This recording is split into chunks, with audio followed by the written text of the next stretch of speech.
పరమ తండ్రి నీకు స్తోత్రములు. హల్లెలూయా, హల్లెలూయా. చాలా లోగా వినబడుతుంది. సంతోషంతో ఆనందంతో రెండు చేతులెత్తి బిగ్గరగా చెప్తాం, పరమ తండ్రి నీకు స్తోత్రం. హల్లెలూయా, హల్లెలూయా, హల్లెలూయా. చాలా సంతోషం. చెరువు వచ్చిన ప్రతి ఒక్కరికి పేరు పేరున షలోం, న్యూమున్ షలోం. ఆ పరమ తండ్రి మనల్ని గత మాసమంతా కూడా కాచి కాపాడి క్షేమం నుంచి ఆరోగ్యాలు ఇచ్చి ఆయన సన్నిధి సమకూరుస్తూ వచ్చాడు. ఆయన సన్నిధానములో మనం ఈ నెల ఆరంభ దినము, ఈ నెల తమ్మూజు నెలలో మనం ప్రవేశించున్నాము. ఇది 4వ నెల. ఈ సంవత్సరంలో ఇది 4వ నెలలోకి మనం వచ్చిన్నాము. ఒకటి ఆయన సన్నిధిలో ఇంతవరకు ఆయన ఆరాధిస్తూ వచ్చాం. అసలు కొన్ని లేఖనాలు మనం చూసుకుందాం పరిశుద్ధ గ్రంథంలో నుంచి. మీ అందరికీ మన వైఎంపీఎం గ్రూప్లో సెండ్ చేశాము తమ్మునేళ్ళు. ఒకటి యెరూషలేము గురించి, యెరూషలేము యొక్క క్షేమం గురించి, యెరూషలేము గురించి మనం ధ్యానించుకుందాం పరిశుద్ధ గ్రంథంలో నుంచి. ఎందుకంటే ఇప్పుడున్న పరిస్థితులు, ఇప్పుడున్న వాతావరణం ఏ విధంగా ఉందో మీ అందరికి తెలుసు. కాబట్టి పరిశుద్ధ గ్రంథంలో పరమ తండ్రి యెరూషలేము గురించి ఏమని సెలవిస్తూ వచ్చాడో మనం చూసుకుందాం. యెషయా గ్రంథము 62వ అధ్యాయము 6వ వచనం చదివిన తర్వాత మన మధ్యన విన్సెంట్ సెల్సిబ్రదర్ ప్రార్థన చేయవలసిందిగా కోరుతూ వస్తుంటున్నాం. యెషయా గ్రంథము 62వ అధ్యాయము 6వ వచనం. యెరూషలేమా, నీ ప్రాకారముల మీద నేను కావలి వారిని ఉంచున్నాను, రే అయినా పగలైనా వారు మౌనముగా ఉండరు. ప్రార్థన చేసుకుందాం.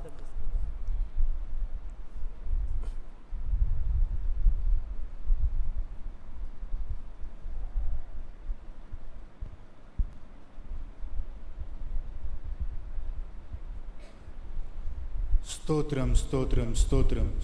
జీవం గల యావే ఎలోహిం స్తోత్రం చెల్లించుకుంటున్నాం. సర్వోన్నతుడా, సర్వాధికారి, సర్వంతర్యామి మీకు స్తోత్రం చెల్లించుకుంటున్నాం. నిన్న నేడు నిరంతరం ఏకరీతిగా ఉన్న తండ్రి మీకు స్తోత్రం చెల్లించుకుంటున్నాం. నేనే ఎలోహిం, నా తప్ప మరొక ఎలోహిం లేనేలేడని చెప్పిన గొప్ప తండ్రి మీకు స్తోత్రం చెల్లించుకుంటున్నాం. నేనే రక్షకుడి, నా తప్ప మరొక రక్షకుడు లేనేలేడని చెప్పిన గొప్ప తండ్రి మీకు స్తోత్రం రాజా. గత నెల పొడుగు ఆరాధన నుండి తండ్రి, ఈ నెల పొడుగు ఆరాధన వరకు తండ్రి మీ కృప కాపుదల మాపై ఉంచిన విధాన్ని బట్టి మీకు స్తోత్రం చెల్లించుకుంటున్నాం. అవును తండ్రి, జగత్ పునాది వేయకముందే మీరు మమ్మల్ని ఎన్నుకున్న విధాన్ని బట్టి మీకు స్తోత్రం చెల్లించుకుంటున్నాం. జగత్ పునాది వేయకముందే మీ సంకల్పంలో మమ్మల్ని మీరు నడిపిస్తున్న విధాన్ని బట్టి మీకు స్తోత్రం చెల్లించుకుంటున్నాం. ఆత్మతో సత్యముతో ఆరాధించి ఏది సత్యం ఏది అసత్యం తెలుసుకునే భాగ్యాన్ని మీరు మాకు దయచేయము రాజా. ప్రత్యేకంగా తండ్రి మీ దాసుని మరుగుపరిచి తండ్రి మీరు మాట్లాడుము రాజా. మీ దాసుని మీరు అభిషేకించుము రాజా. మీ దాసునిపై మీ ఆత్మను కుమ్మరించుము రాజా. ఆత్మానుసారమైన వాక్యం వినగల చెవులు మాకు మీరు దయచేయము రాజా. ఈ చిన్న ప్రార్థన త్వరలో రానున్న యెషయా మెస్సియా అతి పరిశుద్ధమైన ఘనమైన రక్షణ గల నామంలో బ్రతిమాలుకుంటూ వేడుకొనుచున్నాను తండ్రి. ఆమేన్. Thank you brother. చదువుకున్న వాక్య భాగము యెషయా గ్రంథము 62వ అధ్యాయము 6వ వచనములో ఈ విధంగా పరమ తండ్రి రాయించి పెడుతూ వచ్చాడు. యెరూషలేమా, నీ ప్రాకారముల మీద నేను కావలి వారిని ఉంచి ఉన్నాను. కాబట్టి ఆయన ప్రాకారముల మీద, యెరూషలేము ప్రాకారముల మీద కావలి వారిని ఉంచి ఉన్నాను అంటున్నాడు. ఎందుకు? వారు ఏం చేయాలి? రే అయినా పగలైనా వారు మౌనముగా ఉండకుండా ఆ యెరూషలేము గురించి వారు నిత్యము ప్రార్థనలు చేస్తుండాలి. వారు నిత్యము కనిపెట్టుకొని ఉండాలి. కావలి వారు ఏం చేస్తారు? కనిపెట్టుకొని ఉంటారు. ఈజ్ ఏ వాచ్మెన్, అనగా వాళ్ళు కనిపెట్టుకొని ఉంటారు. ఆ యొక్క ప్రాకారముల మీద, అనగా స్పిరిచువల్గా, ఆత్మీయంగా ప్రార్థనా పరులను పరమ తండ్రి యెరూషలేము కొరకు నియమిస్తున్నాడు. ప్రార్థన చేయడానికి కొరకు రే అయినా పగలైనా వారు విశ్రమించకుండా, యెహోవా జ్ఞాపకర్తలారా విశ్రమింపకుడి, ఎందుకంటే ఆయన యెరూషలేమును స్థాపించు వరకు లోకమందంతటా దానికి ప్రసిద్ధి కలగచేయి వారకు ఆయన విశ్రమింపనీయకుడి. అంటే నిరంతరము ఆ యెహోవాకు జ్ఞాపకం చేస్తుండాలి. అయ్యా, నీ నామం పెట్టబడిన ఈ యొక్క మందిరం మీద, నీ కనుదృష్టించబడిన ఈ మందిరం మీద, అయ్యా నీ చేత సమాధానం పొందిన ఈ పట్టణమైన యెరూషలేము మీద, ఇదిగో తండ్రి నువ్వు మా పితరులకు ఇచ్చిన వాగ్దానము, అబ్రహాముకి ఇచ్చి ఇస్సాకు గారికి యాకోబు గారికి ఇచ్చిన ఆ వాగ్దానం నిరంతరం జ్ఞాపకం చేసుకుంటూ యెరూషలేము యొక్క క్షేమము కొరకు అయ్యా మీరు ఏ విధంగా ఆ వాగ్దానమును మీరు నెరవేర్చబోతున్నారో మేము దాన్ని చూడాలయ్యా. కాబట్టి యెరూషలేము గురించి ఆయన ఏ వాగ్దానం ఇస్తూ వచ్చాడో ఆ వాగ్దానం నెరవేర్పు కొరకు వారు నిరంతరము ప్రార్థన చేయాలి, యెహోవాకు జ్ఞాపకం చేయాలి. ఎందుకొరకు జ్ఞాపకం చేయాలి? ఎందుకొరకు ఆయనకు యెరూషలేము గురించి నిత్యము జ్ఞాపకం చేయాలి అంటే ఆ మొదటి వచనంలో అంటుంటూ వస్తుంటున్నాడు. యెషయా గ్రంథం 62వ అధ్యాయంలో సియోను నీతి, అక్కడ ఒక నీతి ఉంది, యెరూషలేములో ఒక నీతి ఉంది, సియోనులో ఒక నీతి ఉంది. ఆ నీతి సూర్యకాంతి వలె కనబడు వరకు అందులో ఒక రక్షణ ఉంది. ఆ రక్షణ దీపం వలె వెలిగిచుండు వరకు అందులో నుండి ఒక రక్షణ బయలుదేరుతుంది. ఆ రక్షణ అనేకులు పొందుకోవడానికి కొరకు, అందులో ఉన్న వెలుగు అనేకులు చూడడానికి కొరకు సియోను పక్షముందు నేను మౌనముగా ఉండను అని భక్తుడు అంటూ వస్తుంటున్నాడు. కాబట్టి అంత గొప్ప వైభవం కలిగిన ఆ యొక్క యెరూషలేము గురించి, ఆ యెరూషలేములో ఉన్న ఆ మందిరము గురించి, ఆ సియోను గురించి పరమతండ్రి తన యొక్క భక్తుల నోట నుంచి పలికిస్తుంటున్నాడు. కాబట్టి అయినా ఈ మాట, యెరూషలేము పక్షముందు నేను మౌనముగా ఊరుకుండను, యెరూషలేము పక్షమునందు నేను మౌనముగా ఊరుకుండను. అందుకే దావీదు కూడా తన యొక్క జీవితంలో యెరూషలేమును నేను హెచ్చుగా ఎంచని ఎడల, యెరూషలేమును నేను హెచ్చుగా ఎంచని ఎడల నా యొక్క భుజము తన గూటిని వదులుగాక అంటాడు. నా భుజము పడిపోవునుగాక, నా నాలుక తన అంగిటిని అంటుకొనుగాక. కాబట్టి యెరూషలేము క్షేమం కొరకు, యెరూషలేము యొక్క ఆ యొక్క వైభవం కొరకు, యెరూషలేము యొక్క వెలుగు అనేకులకు కనబడడానికి కొరకు, యెరూషలేములో ఉన్న నీతి అనేకులు తెలియజేసుకోవడానికి కొరకు, అనేకులకు తెలుసుకోవడానికి కొరకు భక్తులు ఏ విధంగా ప్రార్థనలు చేస్తూ వచ్చారో, ఏ విధంగా ప్రయాసపడుతూ వచ్చారో, ఏ విధంగా వారి జీవితాలను త్యాగం చేసుకుంటూ వచ్చారో మనం చూస్తాం పరిశుద్ధ గ్రంథంలో నుంచి. కాబట్టి యెరూషలేము గురించి పరమతండ్రి ఎందుకు ఇప్పుడు జ్ఞాపకం చేసుకోమంటున్నాడు? ఇప్పుడున్న పరిస్థితులు ఏ విధంగా ఉన్నాయి, ఇప్పుడున్న సిచ్యువేషన్స్ ఏ విధంగా ఉన్నాయో మనం దాన్ని కంపారిజన్ చేస్తూ యెరూషలేము గురించి మనం జ్ఞాపకం చేసుకోవాలి. లేఖనాలు ఒకసారి పరిశీలించాలి. పరమతండ్రి ఎందుకు యెరూషలేమును ఇంత గొప్పగా చేయబోతున్నాడు, ఎందుకు పరమతండ్రి యెరూషలేమును ఇంత గొప్పగా ఉంచబోతున్నాడు? ఎందుకంటే ఆయన సెలవిస్తూ వస్తుంటున్నాడు. ఆ యెరూషలేము ఒకప్పుడు బబులోనీయుల చేత సమస్తము కాల్చబడుతూ వచ్చింది. బబులోను రాజైన నెబుకద్నెజర్ వచ్చి యెరూషలేము ప్రాకారములకు కూల్చాడు. అక్కడ యెరూషలేము ప్రాకారములు కాల్చబడ్డాయి. అలాంటి ఆ యెరూషలేము సమస్తం ధ్వంసం చేయబడింది బబులోనీయుల చేత. అలాంటి ఆ యొక్క యెరూషలేమును తిరిగి పరమతండ్రి సమకూర్చుకుంటూ వస్తుంటున్నాడు, తిరిగి ఆయన కట్టుకుంటూ వస్తుంటున్నాడు. ఆయన ఏమని సెలవిస్తూ వస్తుంటున్నాడంటే పరిశుద్ధ గ్రంథంలో యెరూషలేమును గురించి ఆయన సెలవిస్తుంటే కొన్ని మాటలు మనం చూసుకుందాం. యెషయా గ్రంథంలో 27వ అధ్యాయములో, యెషయా గ్రంథం 27వ అధ్యాయములో ఆయన ఒక మాట అంటూ వస్తుంటున్నాడు. 6వ వచనములో, 6వ వచనములో, రాబో దినములలో యాకోబు వేరుపారును ఇజ్రాయేలు చిగురించిపోయిను, వారు భూలోకమును ఫలభరితముగా చేయుదురు. చూడండి, ఇజ్రాయేలు వేరుపారును, యాకోబు వేరుపారును, ఇజ్రాయేలు చిగుర్చిపోయిను. వారు భూలోకమును ఏం చేయబోతున్నారు? వారు భూలోకమును ఫలభరితముగా చేయుదురు. ఎవరు వీరు? ఇజ్రాయేలీలు. ఈ ఇజ్రాయేలీలు యెరూషలేము వాసులు, ఆ యాకోబు సంతతి వారు ఏం చేయబోతున్నారు? భూలోకమును ఫలభరితముగా చేయబోతున్నారు. కాబట్టి వారు ఫలభరితముగా ఉంటే, వారు ఆస్వాదింపబడిన జనాంగముగా ఉంటే, వారు క్షేమముగా ఉంటే సమస్త భూలోకమంతా కూడా ఫలభరితముగా ఉంటుంది, సమస్త భూలోకమంతా కూడా క్షేమంగా ఉంటుంది. కాబట్టి అందుకే ఆయన ఆ యెరూషలేమును గురించి మరలా తన ప్రవక్తల నోటి నుంచి పలికించి, యెరూషలేమును మళ్ళా నేను తిరిగి స్థాపిస్తాను, యెరూషలేమును తిరిగి నేను నిర్మించుకుంటాను.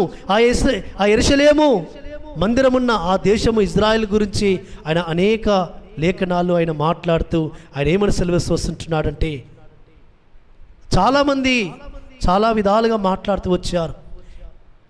ఇజ్రాయెల్ దేశం గురించి, ఇజ్రాయెల్ యొక్క దేశం యొక్క పరిస్థితుల గురించి 83వ కీర్తన ఒకసారి చూసుకుందాం. 83వ కీర్తన ఒక మాట వారు ఏ విధంగా 83వ కీర్తన 4వ వచనంలో వారు ఇజ్రాయేలును పేరు ఇకను జ్ఞాపకము రాకపోవునట్లు జనముగా ఉండకుండా వారిని సంహరించదము రండని చెప్పుకొనుచున్నారు. ఏక మనసుతో వారు ఆలోచన చేసుకుని ఉన్నారు. నీకు విరోధముగా నిబంధన చేయుచున్నారు. చాలండి. ఇజ్రాయేల్ అనే పేరు జ్ఞాపకము రాకుండా జనములు చూడండి, జనముగా ఉండకుండా వారిని సంహరించదము రండని చెప్పుకొనుచున్నారు. ఇజ్రాయెల్ అనే పేరు లేకుండా, ఇజ్రాయెల్ అనే దేశము వరల్డ్ మ్యాప్లో లేకుండా చేద్దాము రండని జనులు అనుకుంటున్నారట. జనులు చెప్పుకొనుచున్నారు. ఏక మనసుతో వారు ఆలోచన చేసుకుని ఉన్నారు. అన్యులైన వారు ఏం చేశారు? ఇజ్రాయెల్ అనే పేరు లేకుండా చేద్దాం, వారు జనముగా ఉండకుండా వారిని సంహరించదము రండని. ఆ విధంగా వారు అనేక సార్లు అనేక మంది దేశస్థుల చేత హింసింపబడ్డారు. ఆ విధంగా ఇజ్రాయెల్ జనముగా ఉండకుండా అనేక మంది రాజులు లేచారు. కానీ చివరికి పరమతండ్రి ఇజ్రాయేలును నేటి దినమున ఇంత గొప్పగా పరమతను నియమిస్తున్నాడంటే దాని వెనుకాల పరమతండ్రి యొక్క ఆలోచన, పరమతండ్రి యొక్క విధానము ఏంటంటే మన మూలపితుడైన అబ్రహాముకు వాగ్దానం చేస్తూ వచ్చాడు. ఈ దేశమును నీ సంతతికి నేను ఇచ్చేదను, స్వాస్థ్యముగా ఇచ్చేదను. ఆ యొక్క దేశం మీద నా కనుదృష్టి ఉంచేదను. ఆ దేశంలో నేను సంచరించేదను. నా మనసు దాని యందు అసహ్యపడదు. నేను వారి మధ్యలో సంచరించేదనని ఆయన సెలవిస్తూ వచ్చాడు. నేను వారికి ఎలోహింనైందును, వారు నాకు ప్రజలైందురు. కాబట్టి అలాంటి వాగ్దానముల చేత వారిని దర్శించాడు. కాబట్టి ఆ వాగ్దానము నెరవేర్చుకోవడానికి కొరకు శత్రు దేశాలు అనేక విధాలుగా ఈ 83వ కీర్తన అంతా చదువుతుంటుంటే వారు ఎవరెవరు చేశారో, ఎవరెవరు ఆలోచన చేశారో 6-7 వచనాల్లో ఉంటుంది. గుడారపు వాసులైన ఎదోమీయులు, ఇష్మాయేలీలు, మోయాబీలు, హగ్రీలు, గెబులను వారు, అమ్మోనీలు, అమాలేకీలు, ఫిలిస్తీయులు, తూరు నివాసులు నీకు విరుద్ధముగా నిబంధన చేసుకుని ఉన్నారు. ఇన్ని రకాల జనాంగము చుట్టుపక్కల ఉన్న దేశాలన్నీ కూడా వారి మీదకి యుద్ధము చేస్తూనే ఉన్నారు. ఇజ్రాయేల్ దేశము లేకుండా చేయడానికి కొరకు పరమ తండ్రి సంకల్పం ఏంటంటే ఇజ్రాయేల్ దేశమును మళ్ళా తిరిగి చిగిరింప చేయడానికి కొరకు, చిరింపజేస్తానని ఆయన వాగ్దానం చేస్తూ వచ్చాడు. ఇజ్రాయేలు తిరిగి ఆయన చిగిరింపజేస్తాను. ఎందుకంటే ఆయన యొక్క సంకల్పము ఇజ్రాయేలు చిగురిచ్చిపోయిను. మన రక్షకుడైన యెహోషువ మెస్సీయ కూడా ఏ మాట అంటూ వచ్చాడు? సరే, మత్తయి సువార్త 24వ అధ్యాయము 32వ వచనంలో ఒక మాట అంటూ వచ్చాడు. ఇది ఆయన నోట నుంచి వచ్చిన ఒక ప్రవచనము. మన రక్షకుడైన యెహోషువ మెస్సీయ నోట నుంచి వచ్చిన ఒక మాట, అంజూరపు చెట్టును చూచి ఒక ఉపమానం నేర్చుకునుడి. అంజూరపు కొమ్మ లేతదై చిగురించినప్పుడు వసంతకాలము ఇంకా సమీపముగా ఉన్నదని మీకు తెలియను.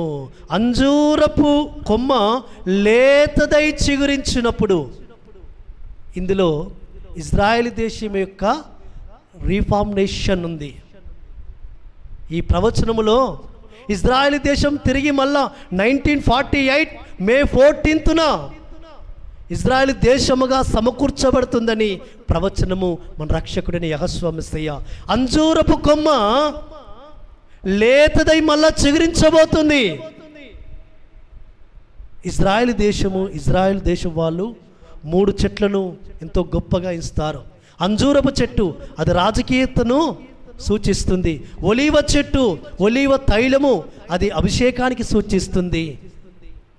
ద్రాక్షారసము ఆయన రక్తానికి ద్రాక్ష చెట్లు. ఈ 3 చెట్లు వాళ్ళు గొప్పదిగా భావిస్తారు. అంజూరపు చెట్టును దేనికి వారు సూచనగా చూపిస్తారంటే రాజకీయంగా వారు ఏర్పడడాన్ని. 1948 మే 14న ఇజ్రాయెల్ దేశము తిరిగి దేశముగా సమకూర్చబడుతుంది. అంతకుముందుకు అనేక సార్లు ఇజ్రాయెల్ దేశము లేకుండా అనేక మంది జనులు చేస్తూ వచ్చారు. ముఖ్యంగా హిట్లర్ ఎన్ని వేల మందిని కోస్తూ వచ్చాడు. అంతకుముందు టైటస్ అనే రాజు ఇజ్రాయెల్ ప్రజలను కోస్తూ వచ్చాడు. ఇవన్నీ అనేక సార్లు వారి మీదికి అనేక దేశస్థ రాజులు ఎందుకొరకు వారిని మీదికి పరమ తండ్రి పంపిస్తూ వచ్చాడు? ఎందుకు వారిని ఊచకోత కోయిస్తూ వచ్చాడు? ఎందుకు అనేక మంది ఇజ్రాయేలు చనిపోతూ వచ్చారు? యూదులు చనిపోయారు. అనేక మంది యూదులు ఎందుకోసం చనిపోయారంటే అది వారి నోట నుంచి వచ్చిన వారి మాటను బట్టి పరమ తండ్రి వారిని నాజీల చేతికి అప్పగిస్తూ వచ్చాడు. అదే మాదిరిగా టైటస్ చేతికి అప్పగిస్తూ వచ్చాడు. వారు ఏమన్నారు, ఏ మాట అన్నారు అంటే యెహోవా మెస్సీయను అప్పగిస్తున్నప్పుడు పిలాతు అంటూ వచ్చాడు, అయ్యా ఈ నీతిమంతుణ్ణి సిలువకు అప్పగించడం కరెక్ట్ కాదు. నీతిమంతుడైన ఆయనలో ఏ పాపము లేదు. చూద్దాం మత్తయి సువార్త 27వ అధ్యాయంలో ఈ మాట. 27వ అధ్యాయము 24వ వచనము 25వ వచనము. పిలాతు అల్లరి ఎక్కువగుచున్నదే గాని తన వలన ప్రయోజనమేమీ లేదని గ్రహించి నీళ్లు తీసుకొని జనసమూహం ఎదుట చేతులు కడుక్కొని ఈ నీతిమంతుని రక్తమును గూర్చి నేను నిరపరాధిని మీరే చూచుకునని చెప్పెను. అందుకు ప్రజలందరూ వాని రక్తము అనగా యెహోవా రక్తము మా మీదను మా పిల్లల మీదను ఉండును గాక. యెహోవా మెస్సీయను అప్పగిస్తున్నారు. యెహోవా మెస్సీయను మ్రానువేయమన్నప్పుడు పిలాతు ఆయనను ఎంతగా ప్రయత్నించాడు ఆయనను విడుదల చేయడానికి కొరకు. కానీ వారన్నారు మ్రానునికే అప్పగించుము, మాకు బరబ్బాను విడుదల చేయమని వారు అంటున్నారు. అప్పుడు వారి నోట నుంచి పలుకుతున్న ఒక మాట, ఆయన అప్పగిస్తున్నాము కదా, ఆ వస్తున్న ఆ యొక్క ఏదైనా ఉంటే, ఏదైనా కీడు ఉంటే, ఏదైనా శ్రమ ఉంటే అది మా మీదను మా పిల్లల మీదను ఆ శాపము అది మాకు కలుగునుగా. కానీ వారంతట వారు యొక్క శ్రమను వారు అంగీకరించారు, వారు దాన్ని స్వీకరిస్తారు. కాబట్టి ఆయన రక్తము ఏం చేసిందట? వారిని వారి పిల్లను అనగా వారు కోరుకున్నారు ఆ శ్రమ మా మీదను మా పిల్లల మీదను ఉండునుగాక. అందుకే ఆ శ్రమ వారికి ఆ శ్రమ కాలం. కాబట్టి 1948 వరకు వారికి ఒక దేశము లేకుండా అనేక దేశాల్లో చెదిరిపోతూ వచ్చారు. కానీ యెహోవా మెస్సీయ చెప్పిన ఒక ప్రవచనము, అంజూరపు కొమ్మ లేతదై మళ్ళా చిగురిస్తుంది. ఎందుకంటే యెషయా గ్రంథములో ఆయన సెలవిచ్చిన వాగ్దానము, యాకోబు చిగురించి పూయును. కాబట్టి ఆయన యొక్క సంకల్పము మళ్ళా ఇజ్రాయేలు చిగురిచ్చిపోయిను. అంజూరపు కొమ్మ లేతదై మళ్ళా చిగురిచ్చిపోయిను. అప్పటి నుండి ఇజ్రాయేల్ దేశమును పరమ తండ్రి తిరిగి రీఫార్మినేషన్ చేస్తూ తిరిగి సమకూరుస్తూ ఆ ఇజ్రాయేల్ దేశమును గొప్పగా ఆయన మళ్ళా ఉండజేయబోతున్నాడు సుమా. దాని కొరకు అనేక మంది ప్రార్థన చేస్తూ వచ్చారు. ఎందుకంటే ఇజ్రాయేల్ దేశమును ఈ యొక్క స్థితిలో ఇప్పుడు ఈ విధంగా ఉండడానికి కారణము అనేక మంది భక్తుల యొక్క ప్రాణ త్యాగము. కాబట్టి ఇజ్రాయేలు దేశములకు ప్రతి కాలములో ఒక జనాంగము వ్యతిరేకంగా లేస్తూనే ఉంది. ముందుగా బబులోనీయులు లేస్తూ వచ్చారు. ఆ బబులోనీయులు లేచి యెరూషలేము యొక్క ప్రాకారములు కూల్చారు. తర్వాత మాదీయులు, పారసీకులు ఇజ్రాయెల్కి వ్యతిరేకముగా దానియేలు ప్రవచనము, ప్రకటన గ్రంథంలోని ప్రవచనాల ప్రకారముగా ఐదుగురు రాజులు అనగా 5 సంస్థానాలు ఇజ్రాయెల్కి వ్యతిరేకంగా లేచి ఇజ్రాయెలు లేకుండా చేయాలని, ఇజ్రాయెలు భూమి మీద లేకుండా చేయాలని అనేక సార్లు వారి మీద దండెత్తారు. అనేక సార్లు ఇజ్రాయెల్ దేశం లేకుండా చేయాలని. అవి ఏవే దేశాలంటే ముఖ్యంగా ఫస్ట్ బబులోనీయులు, తర్వాత మాదీయులు, మాదీయ పారసిక సామ్రాజ్యము, 3వ సామ్రాజ్యము గ్రీసు దేశస్థులు, అదే మాదిరిగా రోమా, చివరిగా పునరుద్ధీకరింపబడుతున్న రోమా. ఈ యొక్క దేశాలన్నీ కూడా ఇజ్రాయెల్ దేశానికి వ్యతిరేకంగా లేస్తున్న సామ్రాజ్యాలే.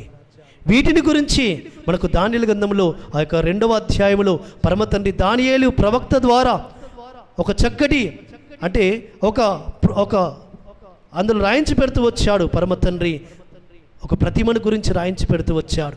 ఆ ప్రతిమను చూపించి అది చివరికి అది ఏ విధంగా చేతి సహాయము లేక దానియేలు గ్రంథము 2వ అధ్యాయము 45వ వచనంలో చేతి సహాయము లేక పర్వతం నుండి తీయబడిన ఆ రాయి ఇనుమును, ఇత్తడిని, మట్టిని, వెండిని, బంగారమును పగలగొట్టగా తమరు చూచితిరే. ఇందువలన మహా ఎలోహిం ముందు జరగబో సంగతి రాజుకు తెలియజేస్తున్నాడు. కళ నిశ్చయము, దాని భావము నమ్మదగినదని దానియేలు రాజుతో అనెను. చూడండి, ఆ యొక్క ప్రతిమను పరమతండ్రి ఆ యొక్క రాజుకు చూపిస్తూ వచ్చాడు. ఆ కళ మర్చిపోయాడు, కళ భావాన్ని మర్చిపోయాడు. కాబట్టి ఆ దానియేలు ఆ కళ భావాన్ని గురించి వివరిస్తూ వచ్చాడు. ఆ యొక్క ప్రతిమ యొక్క స్థితిని అంతా కూడా వివరించి చివరికి ఆ యొక్క ప్రతిమ యొక్క అర్థాన్ని దానియేలు వివరిస్తూ వచ్చాడు. దాని అర్థమే ప్రతి కాలములో ఇజ్రాయెల్కు వ్యతిరేకంగా ఒక రాజ్యము లేస్తుంది. ఆ రాజ్యాలన్నీ కూడా ఒకరికొకటి విరుద్ధముగా అవి లేచి అవి అంతరించబోతున్నాయి. చివరికి చేతి పని సహాయం లేక పర్వతంలో తీయబడిన ఆ రాయే యెహోషువ మెస్సీయ అనే రాయి. ఆ రాయి యెహోషువ మెస్సీయ యొక్క రాజ్యమును అనగా ఆయన యొక్క మహిమ రాజ్యమును స్థాపించబోతుంది అని. అందుకే ఆయన యెషయా గ్రంథంలో ఈ మాట ఆయన తెలియజేసి వస్తున్నాడు. ఒక మాట మనం చూసుకుందాం. ఆ విధంగా ఇజ్రాయెల్ దేశమును పరమతండ్రి ఏ విధంగా చేయబోతున్నాడు. యెషయా గ్రంథం 62వ అధ్యాయంలో మనం చూస్తుంటే 3వ వచనములో ఒక మాట అంటూ వస్తుంటున్నాడు. నీవు యెహోవా చేతిలో భూషణ కిరీటముగాను, నీ ఎలోహిం చేతిలో రాజకీయ మకుటముగాను ఉందువు. ఎలోహిం చేతిలో రాజకీయ మకుటముగా యెరూషలేమును పరమ తండ్రి తిరిగి నిలబెట్టబోతున్నాడు సుమా. కాబట్టి ఇజ్రాయెల్ దేశమును పరమ తండ్రి యెహోవా చేతిలో ఒక భూషణము కిరీటముగా, ఆ యొక్క రాజకీయ మకుటముగా పరమ తండ్రి దాన్ని గొప్పగా ఉంచబోతున్నాడు. కాబట్టి ఆ దేశముల గురించి ఆయనక ఏమనబోతున్నాడట, విడవబడిన దానవనిక నీకు నువ్వు అనబడవు. కాబట్టి అనేక మంది దేశ రాజస్తులు వచ్చి దాన్ని ఆయన యొక్క ప్రాకారముల మీద ఇజ్రాయెల్ దేశాన్ని అంతా పాడు చేస్తూ వచ్చారు. అది విడవబడుతూ వచ్చింది. ముందుగా 70 సంవత్సరాలు విడవబడుతూ వచ్చింది. 70 సంవత్సరాల యొక్క ఇర్మీయా ప్రవచనం తర్వాత దానియేలు కాలములో కోరేషును ప్రేరేపింపజేసి పరమ తండ్రి ఆ యొక్క మందిరం కట్టడానికి కొరకు ఎజ్రా, నెహెమ్యాను అక్కడికి పంపిస్తూ వచ్చాడు. ఆ కాలములో పరమ తండ్రి యెరూషలేము ప్రాకారములు కట్టింపజేస్తూ వచ్చాడు. తర్వాత కాలములో మళ్ళా అనేక మంది రాజులు వచ్చి దాన్ని కూల్చుతూ వచ్చినాడు. కానీ ఇప్పుడు పరమ తండ్రి దాన్ని ఒక గొప్పదిగా చేయబోతున్నాడు. ఏ విధంగా చేయబోతున్నాడట, యెహోవా చేతిలో భూషణ కిరీటముగాను, నీ ఎలోహిం చేతిలో రాజకీయ మకుటముగాను చేయబోతూ ఆయన ఏమంటూ వస్తున్నాడంటే, విడవబడిన దానవని ఇక నువ్వు అనబడవు. ఇక విడవబడిన దానవని నువ్వు ఎన్నడూ అనబడవు. నువ్వు ఏమని పిలువబడతావు? హెప్సిబాని అనగా ఇష్టురాలు, యెహోవాకు ఇష్టురాలుగా అనగా యెహోవా కొరకు సిద్ధపరచబడుతున్న ఒక కన్యకగా యెరూషలేమును పరమ తండ్రి స్థాపించబోతున్నాడు. బ్యూలాని నీకు నీ భూమికి నీ పేర్లు పెట్టబడుతుంది. బ్యూలా అనగా పతివ్రత అనగా ఒక్కనే పురుషునికి చెందినది. యెహోషువ అనే ఆ పురుషునికి ప్రదానము చేయబడి ఆయన కొరకు సిద్ధపరచబడుతున్న ఆ కన్యక అని యెరూషలేమునకు పేరు పెట్టబడబోతుంది సుమా. అందుకే ఎప్సిబాని బ్యులాని నీకు పేర్లు పెట్టబడబోతుంది. అదే మాదిరిగా ఆయన ఏమంటూ వస్తున్నట్టే, యవనుడు కన్యకను వరించి పెళ్లి చేసుకున్నట్లు నీ కుమారులు నిన్ను వరించి పెళ్లి చేసుకునేదరు. కాబట్టి యవనుడు కన్యకను వరించి పెళ్లి చేసుకున్నట్లు నీ కుమారులు నిన్ను వరించి పెళ్లి చేసుకునబోతున్నారు. పెళ్లి కుమారుడు పెళ్లి కూతురు చూసి సంతోషించినట్లు నీ ఎలోహిం నిన్ను గూర్చి సంతోషించబోతున్నాడు. కాబట్టి ఎలోహిమని యెహోవా యెరూషలేమును గురించి సంతోషించబోతున్నాడు. యెరూషలేము యొక్క వైభవమును చూచి, యెరూషలేము యొక్క మహిమను చూచి, యెరూషలేము యొక్క ఘనతను చూచి పరమ తండ్రి సంతోషించబోతున్నాడు సుమా. కాబట్టి ఆ యెరూషలేము యొక్క ప్రాకారములలో పరమ తండ్రి ఎందుకు కావలి వారిని నియమిస్తున్నాడంటే, యెరూషలేము యొక్క మహిమ సర్వలోకము కూడా చూచున్నట్లుగా. అందుకే దావీదు ఏమంటూ వచ్చాడంటే, ఆ యెరూషలేములో మందిరము కట్టేంత వరకు, యెరూషలేములో మందిరము కట్టేంత వరకు నా వాసస్థానమైన నా పరుండు స్థలములో నేను ఎక్కను, నేను నిద్రపోను అంటాడు. ఒక మాట కీర్తన గ్రంథంలో ఆయన ఒక మాట అంటూ వస్తుంటున్నాడు. చూద్దాం ఒకసారి. కీర్తన 132వ అధ్యాయంలో ఒక మాట అంటుంటాడు. 3-5 వచనాల్లో, యాకోబు యొక్క బలిష్ఠునికి మొక్కుబడి చేసను ఎట్లనగా, యెహోవాకు నేను ఒక స్థలము చూచు వరకు, యాకోబు యొక్క బలిష్ఠునికి ఒక నివాసస్థలము నేను చూచు వరకు నా వాసస్థలమైన గుడారములు నేను ప్రవేశించను, నేను పరుండు మంచం మీదకి ఎక్కను, నా కనులకు నిద్ర రానియను. అలాంటి తీర్మానముతో దావీదు తన జీవితంలో ఆ మందిరము కట్టేంత వరకు ఒక చక్కటి తీర్మానం చేసుకుంటూ వచ్చాడు. కానీ మందిరము ఆయన చేత కట్టించనీయకుండా పరమ తండ్రి దావీదును కాకుండా సొలొమోనును ఏర్పరచుకొని సొలొమోను ద్వారా మందిరాన్ని నిర్మించుకుంటూ వచ్చాడు. ఆ యెరూషలేము గురించి దావీదు ఏమంటూ వచ్చాడంటే, యెరూషలేము క్షేమం కొరకు ప్రార్థన చేయడి. ఎందుకు ఈ దినాలలో యెరూషలేము క్షేమం కొరకు మనం ప్రార్థన చేయాలి? యెరూషలేమా నిన్ను ప్రేమించువారు వర్ధిల్లెదరు. మన పితరులు సంచరించిన పట్టణము అది.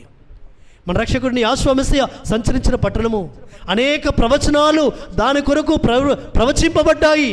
ఆ పట్టణము గొప్పదిగా ఉండబోతుంది. ఆ పట్టణము గొప్పదిగా పర్వత నిలబెట్టబోతున్నాడు. ఆ పట్టణంలో ఆయన యొక్క మహిమను ఉంచబోతున్నాడు. ఆ పట్టణాన్ని ఆయన ఏర్పరచుకుని ఉన్నాడు. ఆ పట్టణంలో ఆయన తన సింహాసనాన్ని ఉంచబోతున్నాడు. ఉత్తర స్థలమైన ఆ యొక్క పర్వతం మీద, ఆ సియోను పర్వతం మీద పర్వతాన్ని సింహాసనాసీనుడై ప్రపంచాన్ని ఆయన ఏలబోతున్నాడు. ఆ ప్రపంచాన్ని ఏలబోయే ఆ పట్టణము యెరూషలేము. ఆ యెరూషలేములో నుంచి ఆయన ఏం చేయబోతున్నాడంటే తన రాజ్యమును నడిపించబోతున్నాడు. అక్కడ రాజ్య స్థాపన చేయబోతున్నాడు. ఆ పట్టణం గురించి ఆయన ప్రవచనాలు ఏమంటున్నాడంటే, కొన్ని మాటలు మనము చూసుకుందాం. యెషయా గ్రంథంలో ఆయన కొన్ని మాటలు, ఎందుకంటే ఈ దినాలలో అనేక మంది దాని విరుద్ధంగా ఆలోచన చేస్తున్నారు. యెషయా గ్రంథము 54వ అధ్యాయంలో ఒక మాట రాసి వస్తుంటున్నాడు. 54 ఐజయా 54 54వ అధ్యాయము 15వ వచనము 16వ వచనము. నీకు విరోధముగా రూపింపబడిన 15వ వచనం 15th చదవంటారు ముందుగా. జనులు గుంపు కూడినను వారు నా వలన కూడరు.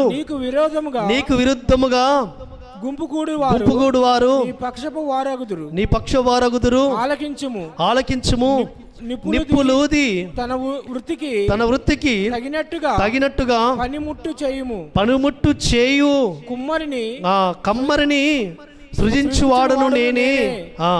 నాశనము చేయుటకై పాడు చేయువాని సృజించువాడను నేనే. నీకు విరుద్ధముగా రూపింపబడిన ఏ ఆయుధమును ఏ ఆయుధమును వర్తిల్లదు. చాలు బ్రదర్, చూడండి. ఆలకించుము. నిప్పులూది తన వృత్తికి తగినట్టుగా పనిముట్టు చేయు కమ్మరిని సృజించిన వాడను నేనే. నాశనము చేయటకై పాడు చేయువాన్ని సృజించిన వాడను నేనే. యెరూషలేమును పాడు చేయటకై పంపింది ఆయనే.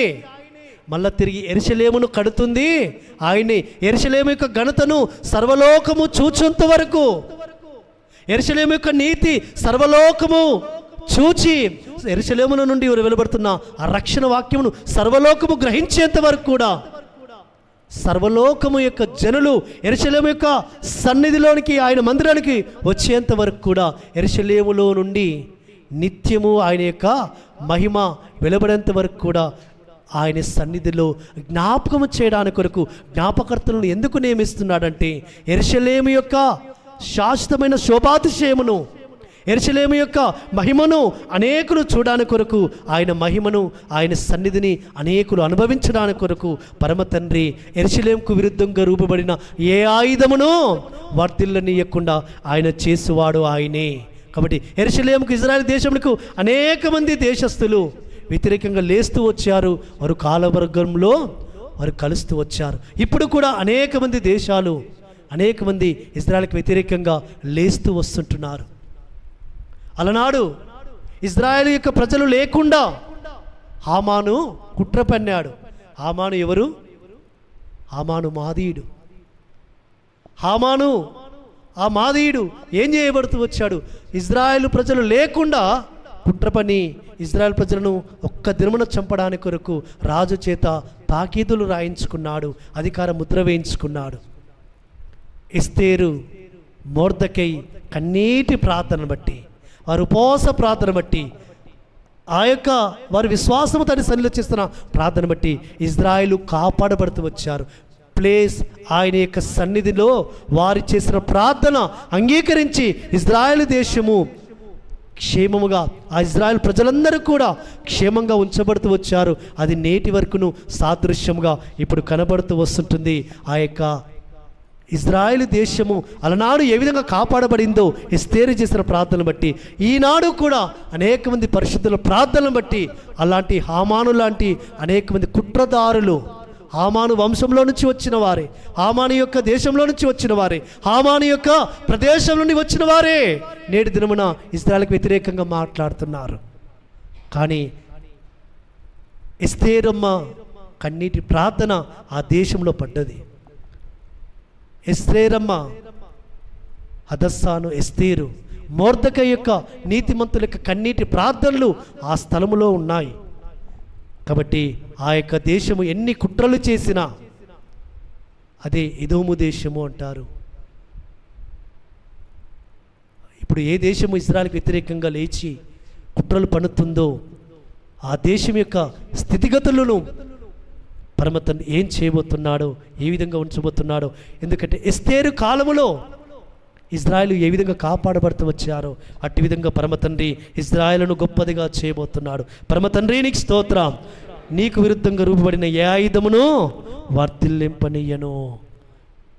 ఎందుకంటే ఇజ్రాయెల్ పుట్టిన వెంటనే, ఇజ్రాయెల్ దేశం ఏర్పడిన వెంటనే 1948లో వెంటనే కొన్ని గంటలలోనే చుట్టుపక్కల 7 దేశాలు యుద్ధం చేయడానికి లేసాయి ఇజ్రాయెల్ మీదకి. అప్పుడే పుట్టింది. కానీ పరమతండ్రి వారి పక్షం నుండి ఇజ్రాయెల్ వారికి విజయం ఇస్తూ వచ్చాడు. 1948 మే 14న ఏర్పడింది. కొన్ని గంటలలోనే చుట్టుపక్కల 7 దేశాలు ఇజ్రాయెల్ దేశం మీదకి యుద్ధము వచ్చాయి. పరమతండ్రి వారి పక్షం నుండి ఇజ్రాయెల్ దేశము అప్పటికి ఎన్ని లక్షల జనాంగము? 5 లక్షల జనాంగము. ఓన్లీ 5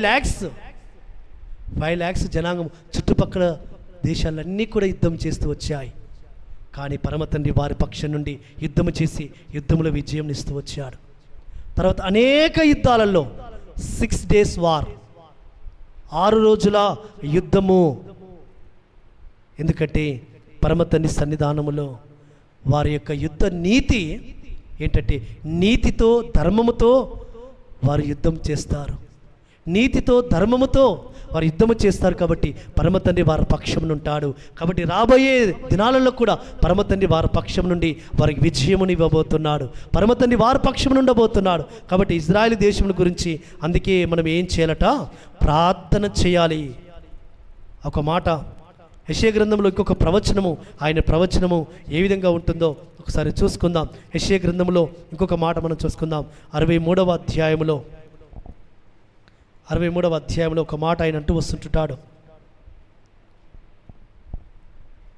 63వ అధ్యాయము 18వ వచనం ఒకసారి చదువుదాం. నీ పరిశుద్ధ జనులు నీ పరిశుద్ధుల జనులు స్వల్పకాలమే దేశమును అనుభవించిరి. మా శత్రువులు నీ పరిశుద్ధ ఆలయమును త్రొక్కి ఉన్నారు. నీ పరిపాలన ఎన్నడును ఎరగని వారినైతిని. నీ పేరెన్నడును పెట్టబడిన వారినైతిమి. 64వ మొదటి వచనం కూడా చదవండి బ్రదర్. గగనము చీల్చుకొని నీవు దిగివచ్చేదవు గాక నీ సన్నిధిని పర్వతములు తత్తరిల్లును గాక. నీ శత్రువులకు నీ నామమును తెలియచేయుటకై అగ్ని గచ్చపొదలను కాల్చు రీతిగా అగ్ని నీళ్లను పొంగచేయు రీతిగా నీవు దిగివచ్చెదవు గాక. పరమ తండ్రి నీకు స్తోత్రం.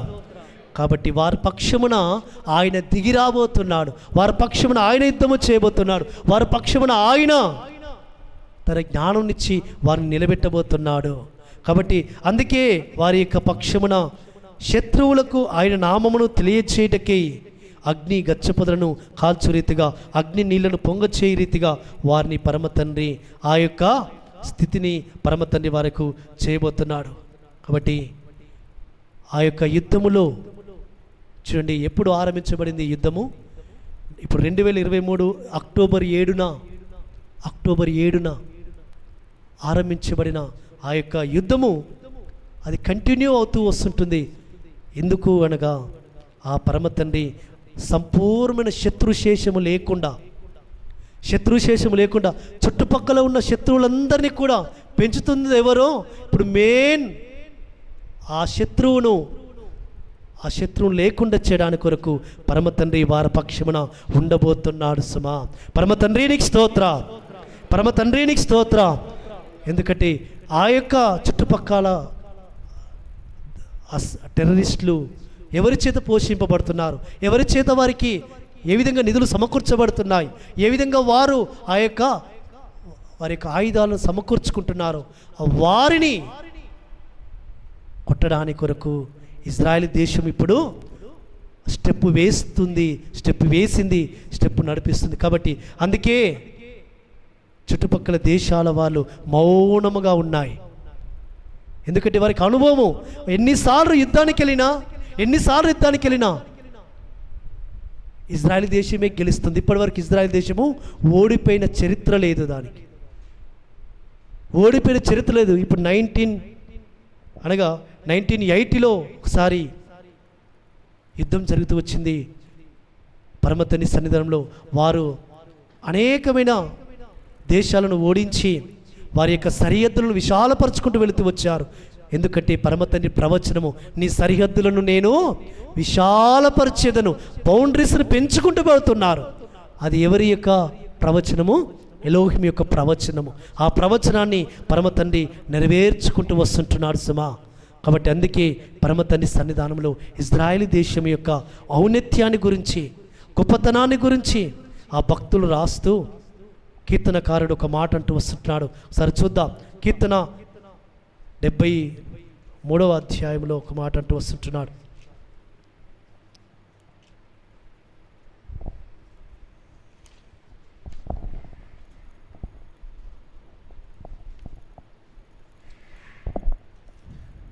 కీర్తన గ్రంథము 72వ అధ్యాయంలో ఒక మాట, 72వ అధ్యాయము 17వ వచనము 18వ వచనము సరి చూద్దాం. అతని పేరు నిత్యము నిలుచును, అతని నామము సూర్యుడున్నంత కాలము చిగురించుచుండును. అతని బట్టి మనుషులు దీవింపబడుదురు. అన్ని జనులందరూ అతడు ధన్యుడని చెప్పుకుందురు. ఎలోహిమని యెహోవా ఇశ్రాయేలు యొక్క ఎలోహిం స్తుతింపబడును గాక. ఆయన మాత్రమే ఆశ్చర్యకార్యములు చేయువాడు, ఆయన మాత్రమే ఆశ్చర్యకార్యములు చేయగలవాడు. ఆయన మహిమగల నామము నిత్యము స్తుతింపబడును గాక.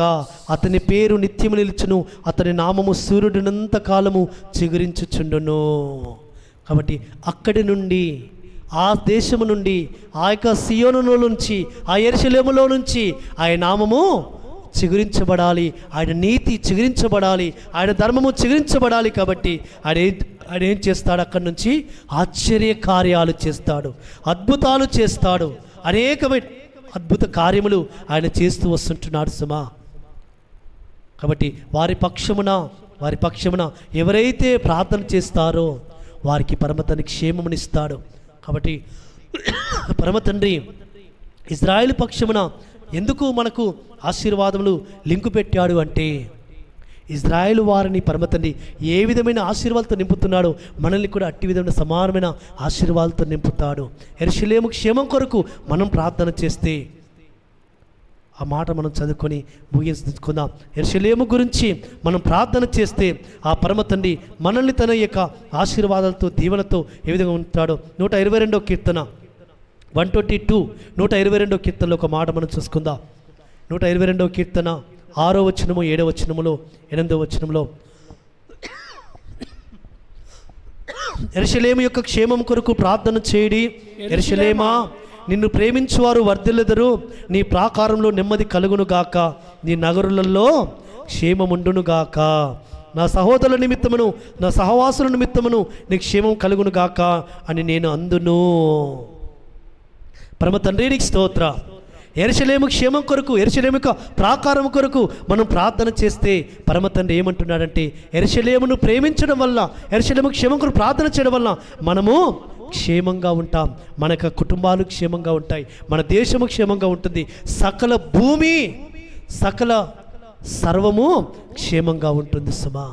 ఎందుకంటే ఆ యెరూషలేములో నుంచి ఆయన నీతి, యెరూషలేములో నుంచి ఆయన వాక్యము, యెరూషలేములో నుంచి ఆయన రక్షణ, యెహోవా మెస్సీయ నామము అక్కడి నుంచి ప్రకటింపబడడానికి కొరకు అనేకులు ప్రకటింపబడుతున్న ఆ నామము, ఆ ప్రాంతం నుంచి ప్రకటింపబడుతున్న ఆయన ధర్మమును, ఆయన నీతిని తెలుసుకోవడానికి కొరకు యెరూషలేము ప్రాకారముల మీద రేయింబగళ్ళు ఆయన కావలి వారిని ఉంచుతున్నాడు. ఆ కావలి వారమే మనము, ఆ కావలి వారమే, ఆ జ్ఞాపకర్తలమే మనము. అందుకే యెహోవా జ్ఞాపకర్తలారా, ఆయనకు నిత్యము జ్ఞాపకం చేయాలి.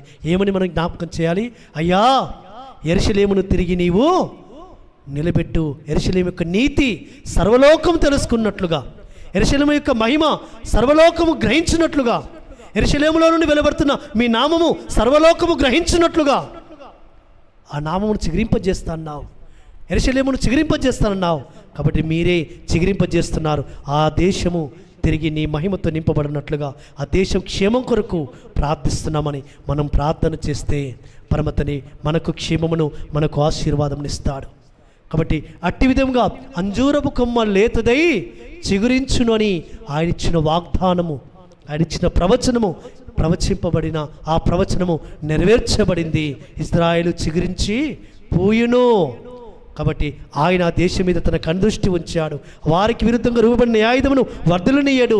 ఆ దేశమును ఆయన అబ్రహాం గారికి ప్రమాణం చేస్తూ వచ్చాడు. ఆ ప్రమాణం చేయబడిన ఆ ప్రమాణము ఆయన ఎన్నడను మాట తప్పనివాడు.